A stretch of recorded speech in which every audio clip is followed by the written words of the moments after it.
গ্রামের শেষ প্রান্তে ছোট্ট একটি কুঁড়ে ঘরে বাস করতেন হরিলাল। গায়ের রং শ্যামলা, মুখে চিরকালীন এক ধরনের দৃঢ়তা। তিনি ছিলেন একজন সাধারণ কৃষক, কিন্তু তার জীবন ছিল অসাধারণ সংগ্রামের প্রতিচ্ছবি। হরিলালের পিতাও ছিলেন কৃষক। বাবার হাত ধরেই শৈশবে প্রথম চাষের পাঠ শেখা।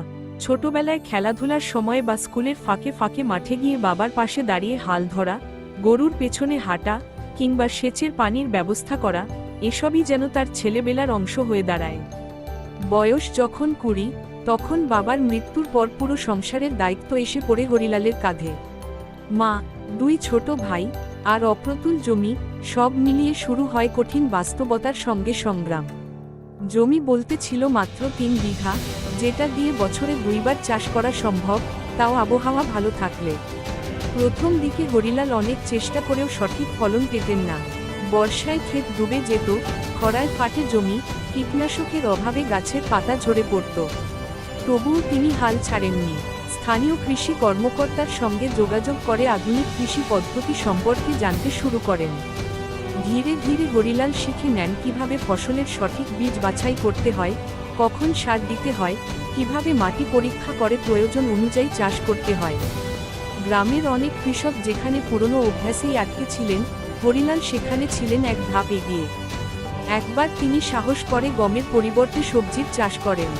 আশেপাশের লোকজন তখন ব্যঙ্গ করে বলেছিল, হরিলাল গম ফেলে লাউয়ের চাষ করে পাগল হয়ে গেছে।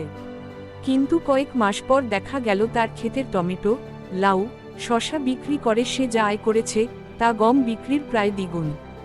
সেই ঘটনা তার জীবনে মোড় ঘুরিয়ে দেয়। তিনি বুঝলেন, সময়ের সঙ্গে বদল না আনলে টিকে থাকা সম্ভব নয়। এরপর তিনি সেচ ব্যবস্থায় পরিবর্তন আনেন। হাতে তৈরি বাঁশের পাইপের বদলে পাম্প বসিয়ে পানির সঠিক ব্যবহার শুরু করেন। তবে হরিলালের পথ এত সহজ ছিল না। একবার ঝড়ে পুরো ক্ষেতের ধান পড়ে যায়। ঋণের টাকা শোধ করা তো দূরের কথা, সংসার চালানোই দুঃসাধ্য হয়ে ওঠে।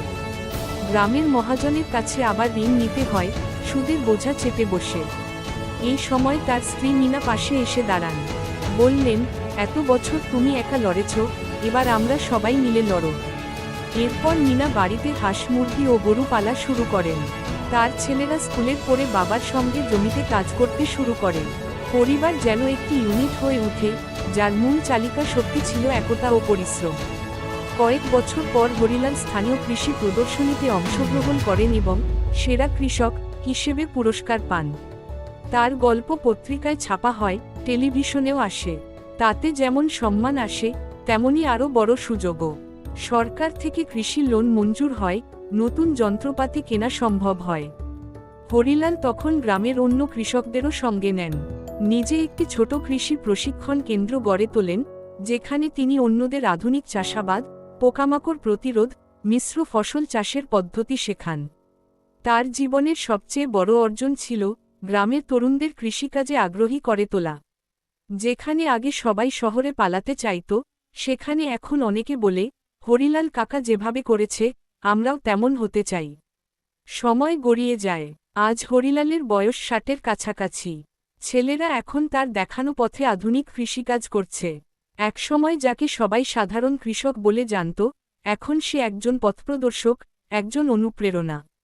হরিলাল প্রমাণ করেছেন, কৃষিকাজ শুধু হাল চাষ বা ধান রোপণের নাম নয়, এটি এক ধরনের বিজ্ঞান, এক ধরনের শিল্প, এক ধরনের সংগ্রাম।